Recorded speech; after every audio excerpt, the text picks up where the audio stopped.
Tidak ada pemandangan yang mengerikan, yang terlihat atau dapat dilihat oleh manusia kecuali kuburan adalah lebih ngeri darinya. Saya menghadapi kematian dan masuk ke kuburan itu yang diistilahkan dengan alam barzakh. Barzakh itu seperti dinding pemisah antara kehidupan dunia dan kehidupan akhirat.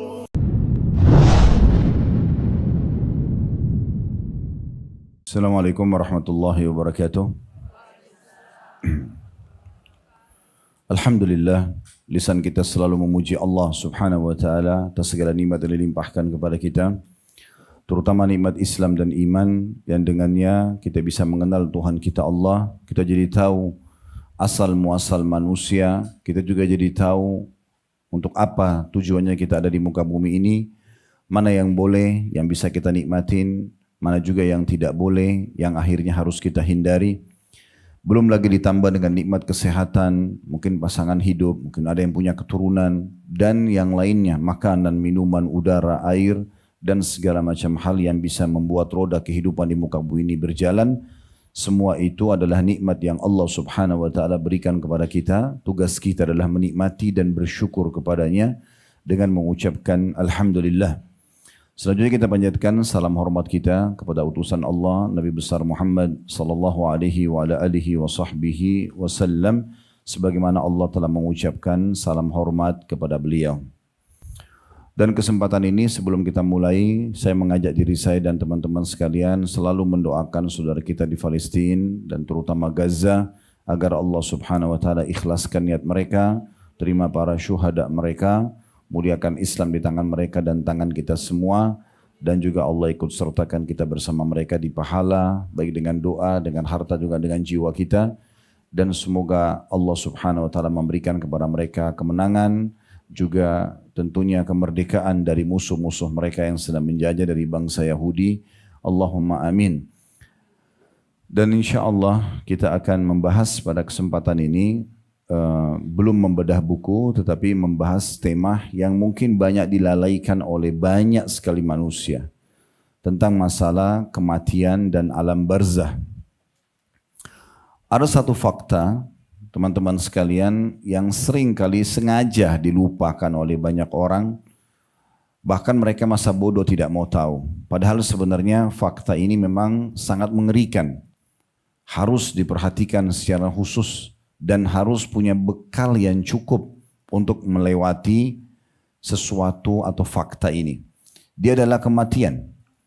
Mau sesehat apapun badan kita, sehebat apapun kita menjaga makanan yang berkualitas, kita tinggal di tempat yang juga sehat, mungkin udaranya ya asri misalnya, kemudian kita juga mungkin rutin berolahraga, apalah semua kira-kira penyebab dari kesehatan kita jaga, di saat ajal datang pasti mati. Begitu juga dengan orang yang sakit, kalau belum ajalnya maka tidak akan meninggal, walaupun dia sudah sakit sangat parah. Berapa kali kita saksikan di depan mata fakta-fakta seperti ini. Ada di keluarga kami dulu, seorang paman kami profesor di bidang ekonomi, Masya Allah orangnya sangat berprestasi secara dunia dan juga ibadahnya sangat bagus. Tapi meninggal seingat saya di umur 48 tahun, 46 atau 48 tahun. Sementara di rumah beliau itu ada nenek kami yang umurnya mungkin sudah 70 atau 80 tahun tapi masih hidup. Kuasa Allah subhanahu wa ta'ala. Berapa banyak orang yang duduk di kursi atau mungkin lagi baring di ranjangnya tiba-tiba sudah tidak bernyawa. Dan berapa banyak orang yang mengalami tabrakan yang sangat fatal, tabrakan kendaraan misalnya, sehingga harus dirawat di rumah sakit, pesawat yang jatuh, kapal yang tenggelam, tapi tetap saja selamat. Contoh sekarang teman-teman kita di Gaza pun setiap hari, informasi terakhir update yang saya dapatkan baru saja itu per hitungan menit ada saja korban. Mereka tidak pernah tahu kapan mereka bisa tenang, kapan mereka bisa selamat. Tidak usah kita pikirkan seperti kita rasakan sekarang panas itu, mereka tidak tahu lagi harus berbuat apa. Makan dari mana, minum dari mana, setiap saat bisa istrinya, bisa suaminya, bisa anaknya, bisa orang tuanya, bisa saudaranya meninggal. Rumah-rumah mereka hancur, mereka tidak bisa lagi sekolah, ya, anak-anaknya, dan sekian banyak ancaman-ancaman yang setiap saat bisa datang kepada mereka. Tapi subhanallah, seorang muslim dengan ilmu agama, dengan imannya, dia bisa memahami semua ini. Yang pertama, banyaknya dalil-dalil dari Al-Quran dan Sunnah yang memastikan mati akan datang. Bagaimanapun keadaannya. Mau kita sehat, mau kita sakit, mau kita kaya, mau kita miskin, mau laki-laki, mau perempuan, dari turunan bangsa, suku manapun, pasti mati di saat ajalnya datang. Dan dia sangat misterius.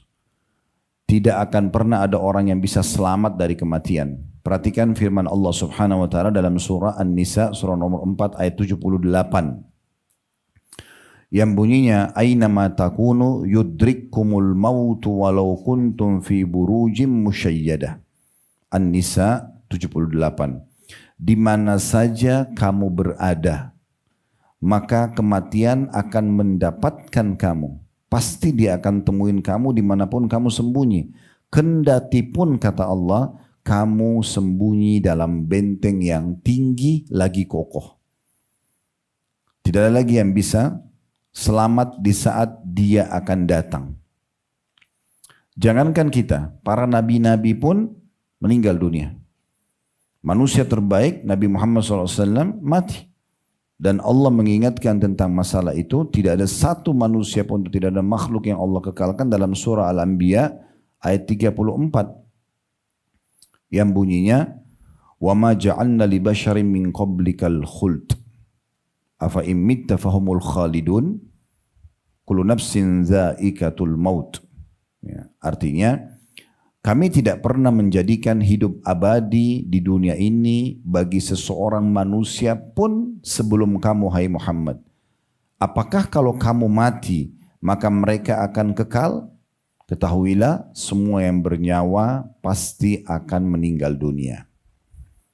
Begitu juga Allah pastikan dalam surah Al-Imran, surah nomor 3 ayat 185, potongan ayatnya, Al-Imran 185, kullu nafsin za'iqatul maut.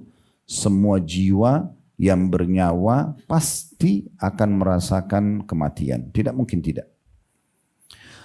Nah, kalau kita tahu Bapak Ibu sekalian, kita ini akan menghadapi kematian. Kenapa kita masih terus lalai? Kelalaian ini maksudnya adalah tidak melakukan ketaatan kepada Allah atau masih terus terjerumus dalam kemaksiatan. Itu namanya kelalaian. Kalau ada orang semasa hidup dia tetap pakai untuk taat kepada Allah, dia tetap ibadah, misalnya dari sholat, dia tunggu sholat setelahnya, kemudian di antara yang dia berzikir, majelis ilmu seperti ini, dia silaturahim keluarga, dia jenguk orang sakit, pokoknya dia sibuk dari kebaikan kepada kebaikan, itu tidak ada masalah. Berarti dia sedang melakukan persiapan-persiapan untuk menghadapi kematian itu. Tapi yang jadi masalah ini adalah orang yang masih selalu saja dengan bersandarkan pada istilah malas. Kenapa enggak sholat malam bu? Malas. Kenapa enggak sholat duha? Malas. Kenapa enggak hadir majelis ilmu? Malas. Kenapa enggak umroh dan haji? Nanti aja. Malas atau nunda-nunda. Sebenarnya intinya itu dari situ. Kenapa? Karena mereka masih meremehkan tentang masalah kematian yang bisa datang setiap saat. Sebenarnya kita ini tidak harus tunggu teman-teman, kita ini ditawan oleh musuh. Kemudian kepala kita diletakkan di sebuah tempat dan akan ditebas dengan pedang. Baru kita menganggap kita akan meninggal dunia. Sebenarnya kita tidak harus menunggu. Dokter memvonis mengatakan misalnya, maaf bu, maaf pak, umur anda tinggal setengah jam dari sekarang.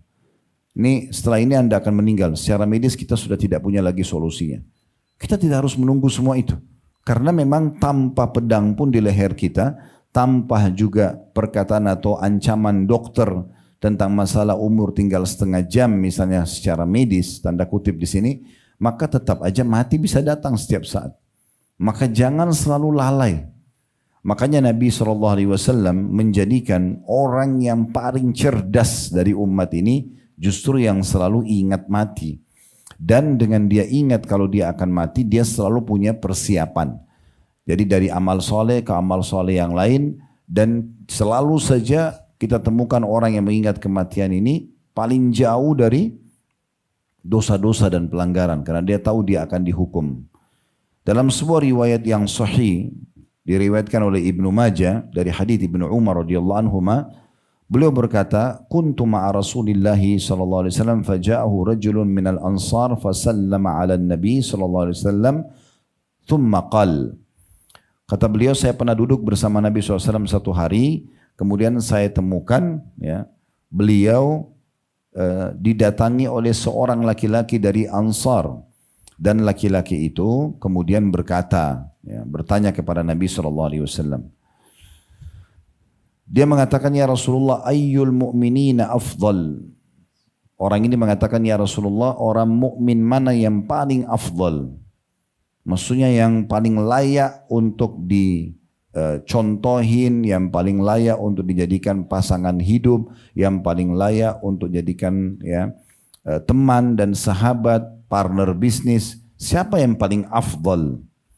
Maka Nabi SAW mengatakan ahsanuhum khuluqa, orang mukmin yang paling baik akhlaknya.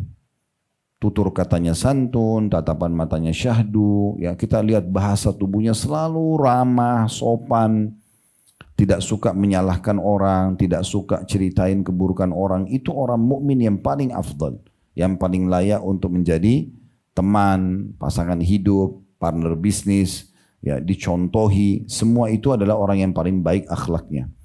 Salah satu cirinya, Bapak Ibu sekalian, kita kalau sedang ngobrol dengan seseorang, baru kenal misalnya, kita sudah langsung bisa menilai. Kalau awal saja kita ketemu dengan dia udah menceritain tentang keburukan suaminya, atau keburukan istrinya, atau misalnya tentang keburukan tetangganya. Intinya dia cerita tentang keburukan. Maka orang ini tidak layak, tidak punya akhlak. Bagaimana bisa dia menceritakan tentang keburukan pasangan hidupnya pada orang yang baru dia kenal? Bagaimana dia bisa menceritakan tentang kenakalan atau menurut dia tanda kutip nakal anaknya kepada orang yang baru dia kenal? Bagaimana dia bisa mengeluhkan tentang orang tuanya kepada orang yang baru dia kenal? Atau partner bisnisnya, atau pegawainya, atau atasannya kepada orang yang baru dia kenal? Berarti jelas orang ini akhlaknya tidak baik. Tidak layak untuk dijadikan sebagai teman. Ya. Jadi kalau orang itu begitu pertama ketemu justru ngomongnya tentang masalah ilmu, tentang masalah iman, ayat Al-Quran, hadis Nabi SAW, kisah orang saleh, tentang masalah pendidikan anak, tentang masalah prestasi pekerjaan, manajemen yang rapi misalnya dalam perusahaan dan segala macam hal positif, oke, itu baik. Lalu orang itu bertanya lagi, dia mengatakan, qala fa ayyul mu'minina akyas. Sekarang yang saya mau tanya ya Rasulullah, setelah orang mukmin yang afdal adalah orang yang paling baik akhlaknya, siapa di antara mereka yang paling cerdas? Sama, layak untuk dicontohi, layak juga untuk dijadikan sebagai teman, pasangan hidup. Penilaian cerdasnya di sini. Bukan karena dia itu punya titel yang banyak, bukan karena punya perusahaan yang banyak, sehingga menumpuk hartanya dan dari keuntungan atau margin atau laba dari perusahaan atau profit perusahaan, tapi ya dinilai dari sisi lain. Maka siapa orang yang paling cerdas? Kata Nabi SAW, aktsaruhum lil mauti dzikra. Orang mukmin yang paling cerdas adalah yang paling banyak mengingat kematian. Selalu saja kalau kita ngobrol sama dia, jangan loh, nanti Allah akan hisab. Maksudnya nanti setelah meninggal akan dihisab loh. Kerjakan ini yuk, supaya nanti kita menambah timbangan amal kita. Selalu ada saja hubungan pembicaraan dia, baik suami istri, baik teman sama teman, orang tua sama anak, selalu berbicara tentang masalah apa yang akan dihadapi pada saat orang meninggal dunia. Lalu kata Nabi SAW ditambah mengingat kematian, wa ahsanuhum lima ba'dahu isti'dada ulaikal akyas. Dan orang yang selalu punya persiapan-persiapan untuk menghadapi kematian tersebut, mereka adalah orang-orang yang paling cerdas. Ini fakta penyampaian Nabi SAW tentang masalah kematian tersebut. Dan Nabi SAW dalam hadis Bukhari, Bapak Ibu sekalian, pernah selepas mengantar jenazah sahabat lagi dikuburkan, beliau tiba-tiba duduk, tapi duduknya digambarkan dalam riwayat di atas lutut beliau. Ya, seperti orang kadang-kadang kalau sedang memikirkan sesuatu yang mendalam atau tanda kutip menyesali sesuatu ya, biasanya dia meletakkan lututnya di tanah sambil menundukkan kepala. Nabi SAW di depan kuburan sahabat itu menurunkan lututnya ke tanah, kemudian menundukkan kepala dan meneteskan air mata sampai para sahabat melihat tetesan air mata Nabi menyentuh tanah di sekitar kuburan itu. Maka mereka menunggu Nabi SAW akan bilang apa. Maka beliau mengatakan SAW, seharusnya dalam keadaan atau melihat keadaan seperti inilah seseorang di antara kita harus punya persiapan. Ya, harus hati-hati dengan masalah ini. Dan Nabi SAW juga mengatakan dalam hadis yang sahih, ya, ketahuilah tidak ada pemandangan yang mengerikan, ya, yang terlihat atau dapat dilihat oleh manusia kecuali kuburan adalah lebih ngeri darinya. Saya menghadapi kematian dan masuk ke kuburan itu yang diistilahkan dengan alam barzakh. Barzakh itu seperti dinding pemisah antara kehidupan dunia dan kehidupan akhirat. Maka tidak ada yang lebih serem daripada kuburan itu sendiri. Makanya Nabi SAW mengingatkan dalam sebuah hadis yang sahih, kalau anak Adam menuju ke kuburan pada saat dia meninggal dan diantar kuburan akan ikut 3 ke kuburannya. Keluarganya, hartanya, dan amalnya. Dan akan pulang 2. Yang pulang 2 itu adalah keluarganya. Ini sering saya kasih contoh di pengajian, secinta-cintanya suami pada istri, istri pada suami, atau orang tua pada anak, anak pada orang tua, sahabat pada sahabatnya, maksimal mungkin setengah jam di kuburan. Itu pun di atas kuburan. Setelah itu dia akan pulang. Suami, ibu, istri, bapak, ya, siapa saja, anak-anak, mereka akan kembali ke aktivitas mereka. Mungkin mereka bisa menikah lagi kalau pasangan kita, mungkin anak-anak juga akan beraktivitas dengan mereka. Harta yang kita milikin, yang kedua hartanya juga akan dibagi jadi warisan. Paling jauh mobil kita semewah apapun parkir di pagar kuburan, tidak mungkin dibawa ke liang lahat. Akan dikembalikan. Ini fakta kata Nabi SAW. Dan tinggal bersama dia hanya amalnya saja. Yang uniknya, kita sudah tahu bocoran ini, tapi kita malah melalaikan yang ketiga ini, yang justru akan menemani kita nanti. Amal-amal soleh akan berbentuk, berwujud seperti makhluk di kuburan, kemudian dia akan menemani kita. Sebelum jauh membahas tentang masalah kondisi, prosesi kematian dan juga alam barzah, maka perlu juga kita garis bawahi, mati ini kalau bagi orang muslim dan muslimah, fahami ini supaya Bapak Ibu tidak perlu takut berlebihan, tetapi punya persiapan yang lebih. Ya. Bahwasanya dia sebuah pintu yang kita semua harus masuk dulu ke pintu itu, baru kemudian menuju kepada kehidupan abadi. Kan dalam rukun iman kita ada 6, rukun iman yang kelima itu adalah iman kepada hari kiamat. Ini satu paket nih, dari prosesi kematian, masuk ke alam barzah di kuburan, kemudian kita ya, dibangkitkan di hari kiamat, ditimbang amal baik dan amal buruk. Kalau amal baiknya lebih banyak dia selamat, kalau amal buruknya lebih banyak maka dia disiksa dulu. Kalau dia orang muslim, kalau orang kafir nggak pakai ditimbang lagi amalnya, sudah pasti dia akan menuju ke neraka, gitu kan? Kemudian setelah itu ada surga bagi orang yang patuh dan neraka bagi orang yang membangkang. Ini satu paket. Ya. Nah jadi tidak mungkin kita menuju kepada kehidupan yang selalu Allah ulang-ulangi dalam ayat Al-Quran, khalidina fiha, kekal selama di dalamnya, kekal selama di dalamnya, maksudnya surga kekal, neraka kekal, kecuali melalui satu pintu namanya kematian. Mati itu bagi seorang muslim awal segalanya. Awal segalanya. Disitulah awal kehidupan kita yang sebenarnya. Ya. Dan bagi orang kafir, orang munafik, orang musyrik ini akhir segalanya.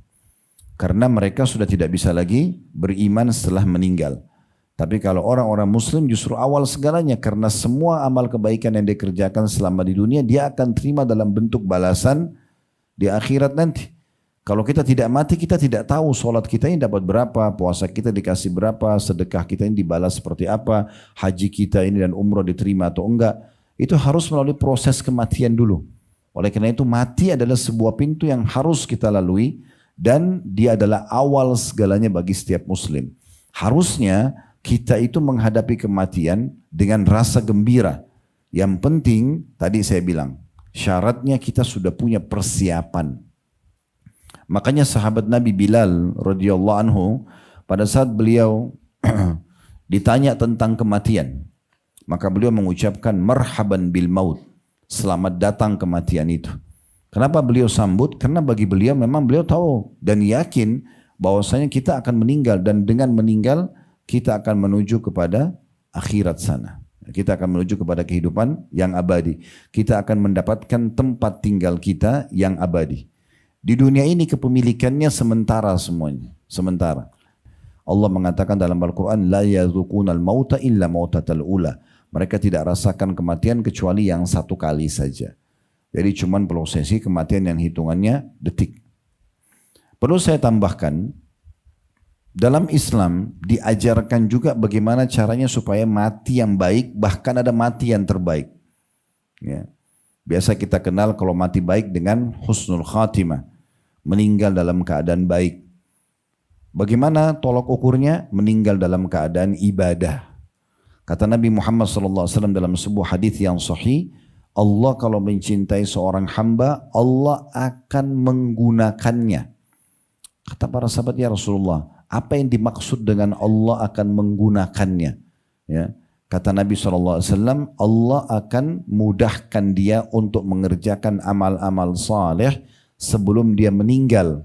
Dan dengan amal saleh itulah Allah rengut nyawanya.